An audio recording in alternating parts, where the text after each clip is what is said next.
रामकृष्ण हरी विठ्ठल केशवा, रामकृष्ण विठ्ठल केशवा, गोविंद माधवा. माझ्या समोर आता हे आमचे हरिभक्त परायण गणेश रोहिदास भोईटे माऊली आहेत आणि त्यांच्या शुभ हस्ते माझ्या नामसागर नामलेखन आणि नामस्मरणाचं लेखन चालू आहे आणि त्यांच्या सेवेला हरिहा नावाचा उल्लेख आलेला आहे. आणि मला सांगायला आनंद वाटतो या ठिकाणी की आमच्या या भोईटे माऊलींच्या गळ्यामध्ये तुळशीची जी माळ आहे आता त्यांनी जी स्वीकारलेली आहे ती जगद्गुरू संत तुकाराम महाराजांचे 11वे वंशज 10वे वंशज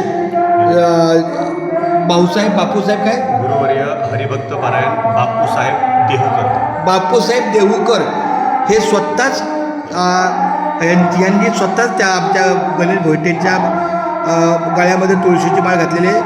आमचं हे सौभाग्य आहे की आपल्या दिंडीला हा हिरा संत तुकाराम महाराजांच्या अनुवंशाच्या वारकरी संप्रदायाच्या सेवेला आहे आणि त्यांच्याच शुभ हस्तून आपल्या नामस्मरणाचं लेखन चालू आहे. खूप छान. धन्यवाद पाहुणे. रामकृष्ण हरी.